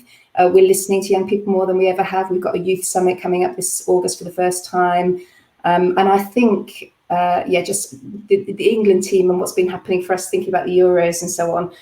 Look at that team from the perspective of them being young people who are taking the knee, who are wearing the rainbow armbands, who are campaigning on food poverty, who are values driven, and that's what we probably all share, all of us on the call. Those are things that we want to do and be and contribute to. So I'm quite excited by that. Those are the things that are going on for us beyond our little piece of the world at the moment. Fantastic. And that sort of painted a really beautiful picture of the power of the whole being greater than the sum of the parts when you talk about that and how that builds together. And Matt, you mentioned it earlier that you've worked for a number of different clubs, and the community arms aligned them. And I've obviously had the fortune of working with you in some of that space. And thinking about that time you spent in the sector and the role of clubs and their charitable arms and the relationship between them, have there been any really impactful changes over that period of time, or anything that's changed and you wish hadn't, or perhaps a little key highlights? Yeah, I think you've touched on one of them already. I mean, I've been doing it for so long that when I started, we weren't charities. It was rare that many of the clubs did set up charities. It started to happen, and it was a bit of a domino effect. So that I think because that's brought a level of governance and professionalism and sustainability to the charitable organisations. Because, you know, whilst I'm really fortunate to work at the official charity Liverpool Football Club, there's times when I've been at clubs where it's been a bit hairy, you know, a bit touch and go in terms of the club and ownership and the times I've been going through. But fortunately, because of the foundation being set up as a charity, we were safe, and more importantly, the work we delivered for our participants was safe. The example I would give is, I think when I was working at Charlton Athletic Community Trust, the club unfortunately dropped down into League One, but at the same time we were awarded the contract to run the local authority youth services and health improvement contract. So we expanded at a time when the club was going into a bit of reduction. That was challenging on one level, but it showed the strength of being a charitable organisation. I think one thing that and one of the big things that sort of changed, but the clubs have managed to maintain, is that we've gone from being balls, bibs and cones organisations who, if you like, just deliver coaching, to now delivering a myriad of activities that I'd have never even dreamed of when I first started. But the good thing, what's quite nice, is most have still retained an element of that. At least for some, it's still a core part, but it's still that there's still football at the heart of what we do, and certainly sport.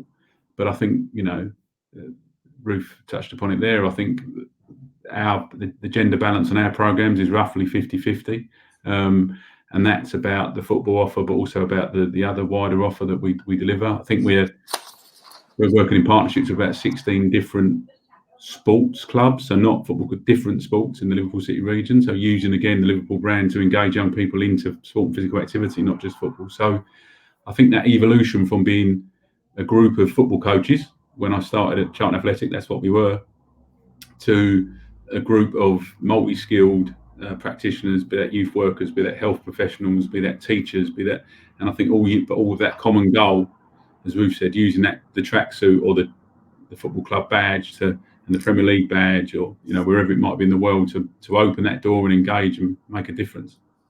Brilliant. Thank you for sharing that. And finally, I'm going to come to you, Avijit.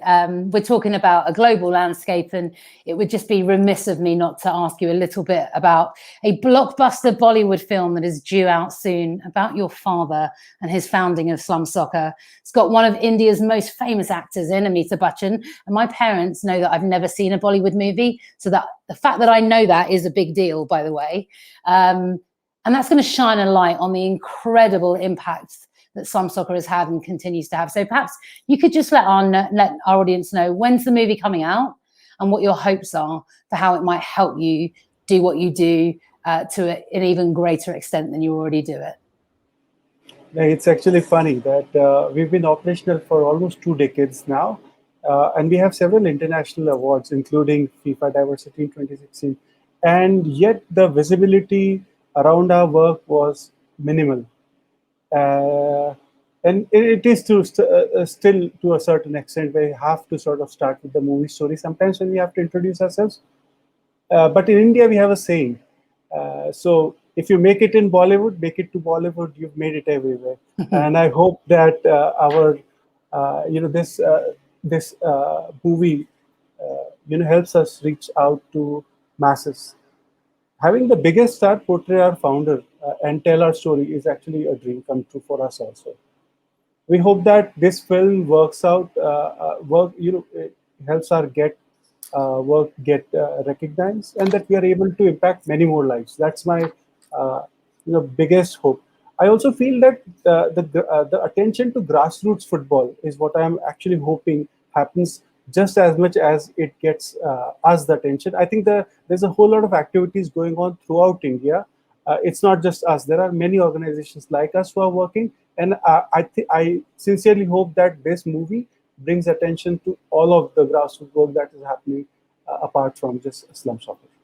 Thank you, Avijit. What a beautiful way to talk about sharing, as we talked about in the previous panel, and here, best practice, getting better together collectively.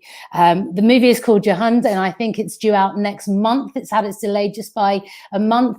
Please keep an eye out for it, and I promise it will be the first Bollywood movie I see, and I make that promise to you, Avijit.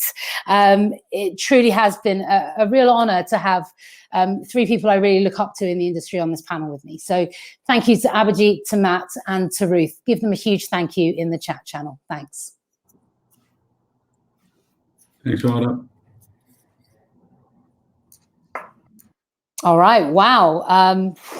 What an afternoon. This has been a real joy, and it doesn't stop here. We are on to our final panel, and the phrase last but by no means least really does apply here. I am thrilled to introduce two fantastic athletes whose impact really does transcend the field of play. Please welcome goalkeeper at Austin FC and social justice advocate Brad Stuver, and soccer legend and sporting director at Angel City FC, Eniola Aluko. Brad, Eni, welcome. Thank you so much, so much for joining us today. You know what? I'm going to go straight in because I know we are short of time.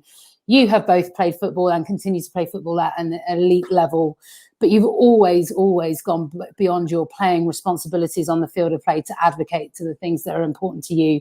Why do you do that? And what's your message to those that don't? Brad, I'll come to you first. Hi, Radha. Thanks for having me on.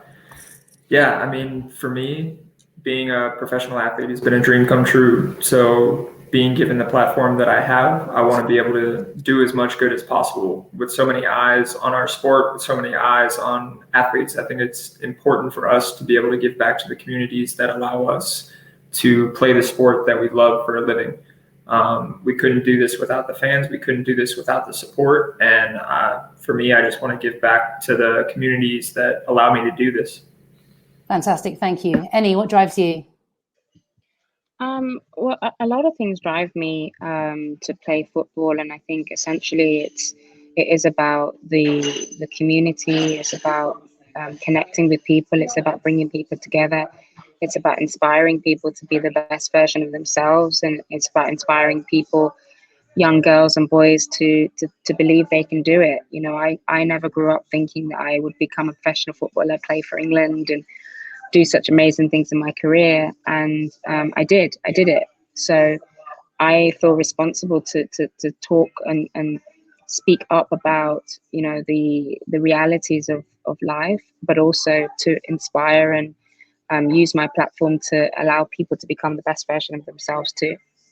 Brilliant, thank you. And whilst we have you here, massive congratulations on taking on your new role at Angel City FC. Exciting role, an exciting team, and an exciting approach to club ownership and what it means to be a club in a community.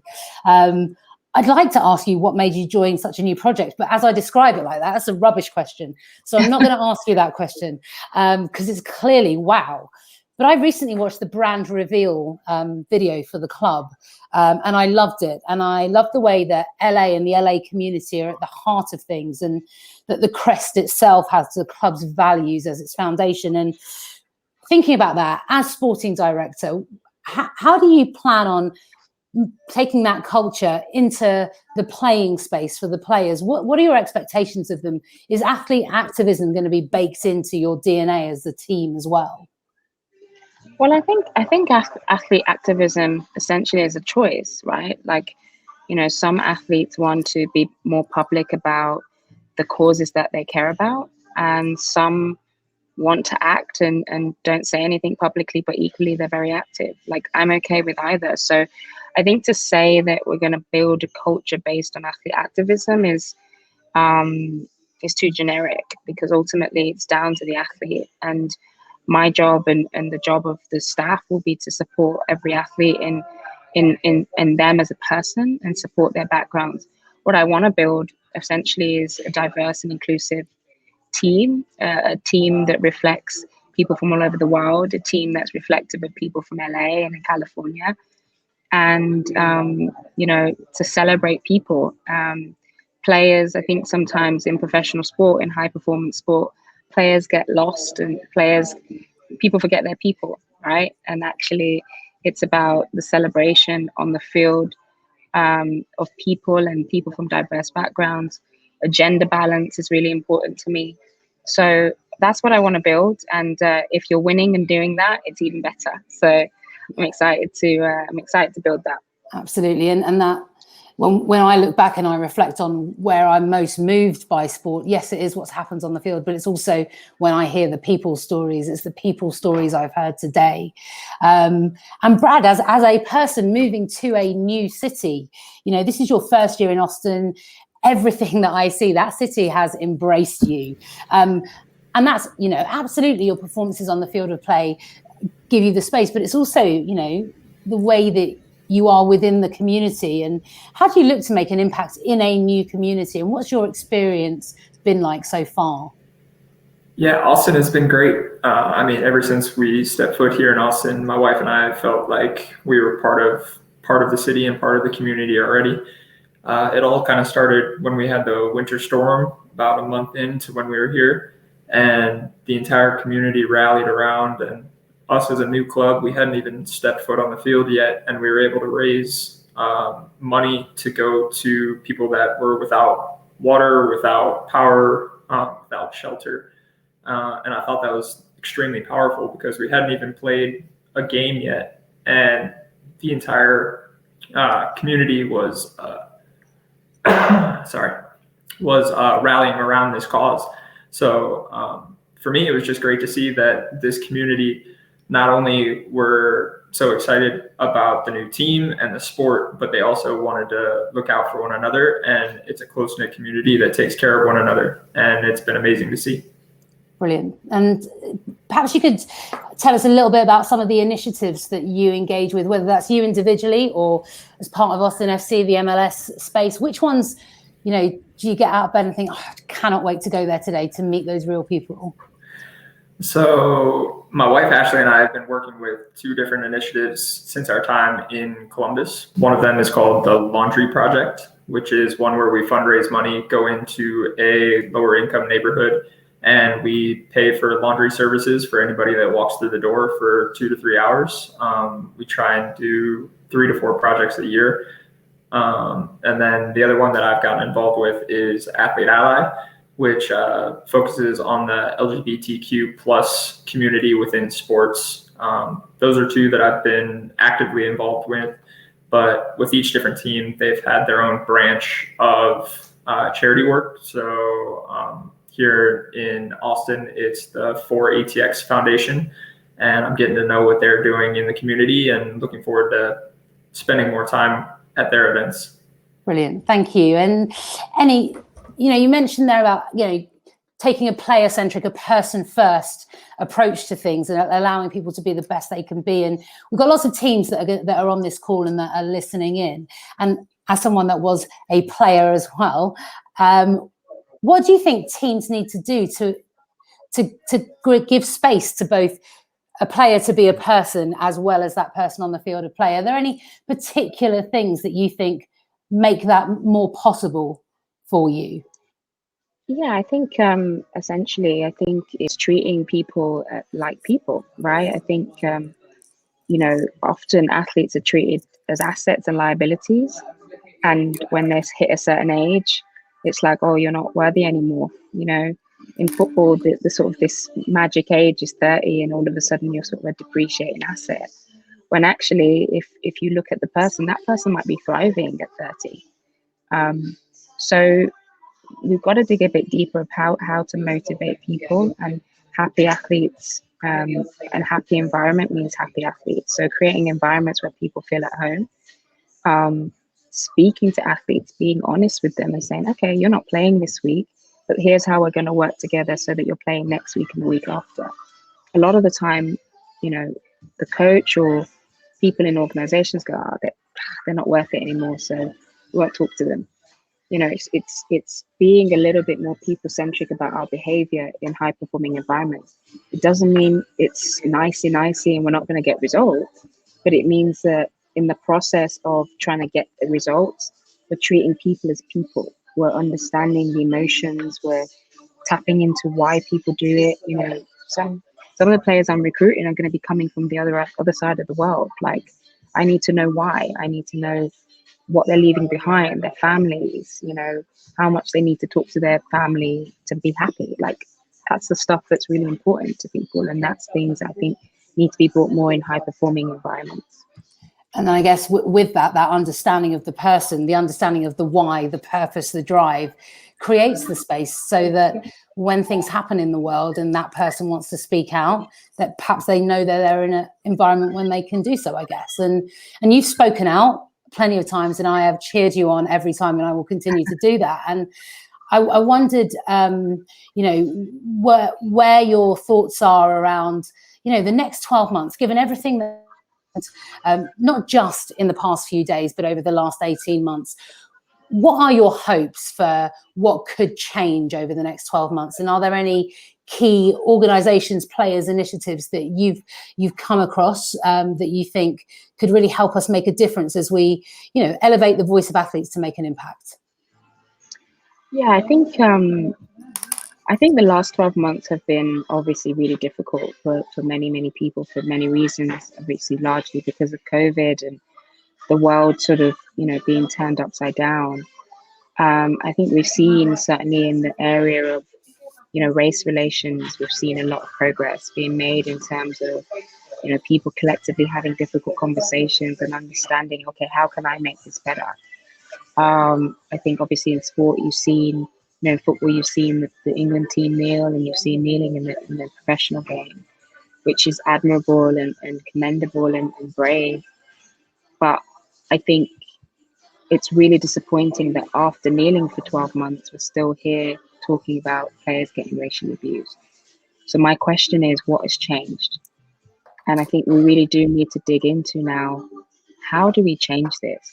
And how do we mobilize in order to change it? I think we're having a lot of conversations. There's a lot of talk, which is important, but action is really, really difficult. And sometimes you've got to sacrifice it. A lot of the athlete activism is quite performative. And when you dig deeper, it doesn't really change much. So can we have the conversations we're having at a higher level? Can we mobilize as athletes and have conversations with the CEO of Twitter, have conversations with like government and be like, this needs to change, you know, because otherwise I just don't think, or have conversations with the brands that advertise on these platforms, like go where the money is, you know what I mean? Because you look at the Super League, in 3 days, there was a U-turn. And these are billionaires that run these football clubs. They could not do it. Why? Because people were like, this is not happening. They didn't have to kneel. I know that sounds controversial, but no one kneeled to stop the Super League. Lessons learned, right? When we want to change something, we can, right? Right. So I'm saying, okay, how do we mobilize in a way? It was like, this cannot happen anymore. I think it's powerful and it's important. It's raising awareness, but I think we have to have a bit more bite collectively to stop this online abuse, to make sure that racism online is criminalized, to make sure that people can't just get online and hide behind their accounts and be racist anymore. Like, if you do that, cool, but you will go to prison for it, right? Like, you know, because if I step out on the street and get racially abused, I call the police, you're getting arrested. Done. Right. And it brings us full circle to two things. One, leadership is a choice to take an action, as we heard in an earlier panel, and everyone can be a leader, but also that, you know, we can collectively recognize that our athletes, that our heroes are also humans, and treat them as such, and recognize that they have equal rights in that same space as well, for sure. And as lessons learned goes, Brad, I'm going to come over to you because, you know, an archetypal journeyman soccer player that's, you know, really worked so hard everywhere you've been on and off the field of play. And this season has certainly been a breakout year for you. But that journey, you know, and we think about, you know, the importance of the journey over the destination. On the journey, what's that taught you on and off the field of play? I think as I've gotten older, I've started to see with a little bit more clarity of what truly matters. I think when I was younger and when I was dedicating myself to the game, I kind of lost perspective of what was going on outside of the field. I just dedicated myself to so much getting better. I wanted to be playing. I wanted to be doing this, that I kind of lost perspective of my influence off the field. So as I've gotten older, like we've said earlier, athletes are people first. And for me, just transitioning into the idea that after the game is over for me, I'm still going to be a person. So what do I want to do now to lead me to whenever I retire, whenever I'm done? What is the legacy I'm leaving behind? Because games are going to be forgotten, results are going to be forgotten. Someone's going to come along in 10, 15 years that breaks records. So at the end of the day, I want to leave a legacy behind of what I do off the field, because that changes a community and that can help progress everything forward where it should be, instead of just staying stagnant. And like we talked about, instead of just being performative, like trying to help actually take action and do something to move the ball forward. Brilliant, thank you. And my final question to both of you, just what are you seeing from the world of soccer right now, away from the field of play, that makes you excited for the future? Is there an athlete, a person, a team that sticks out, and why? And you cannot say yourselves and your own teams, because those are my two choices. And I look forward to wearing that Angel City crest and seeing some more shutouts from you, Brad. So what else other than your own spaces are you excited about? Well, I'm excited to have fans back. You know, I've gone to quite a few games at the European Championships this tournament, and it's just amazing to have fans back. Like, it was weird to not have fans in the stadium, and of course it was important to not have them because of safety and COVID, but like just the energy that football has when fans are in the stadium is really important. In terms of the team, I want to big up the England team. You know, I obviously playing for England for 11 years, I didn't get to be a fan. But this tournament, I was able to be a fan and watch the England team and just see how in that team, everybody, I feel like a lot of people in the country were reflected in that team. It was a very diverse team. It's clearly inclusive. Gareth Southgate as the leader, I think, showed leadership in the way that is admirable. And, you know, we can all learn from that in terms of his leadership. So that's a team I'm excited for. You know, we didn't win, but I think, you know, the World Cup next year, Qatar, everybody will be excited about the progress. It's a young team and there's lots to look forward to. Brilliant. Thanks, Annie. And Brad? Yeah, I mean, I will echo, I'm so glad that fans are back in the stands. It is very strange playing in front of empty stadiums, and just from personal experience, having the fans back makes everything better. For me, the person that excites me the most is probably outside of the soccer world.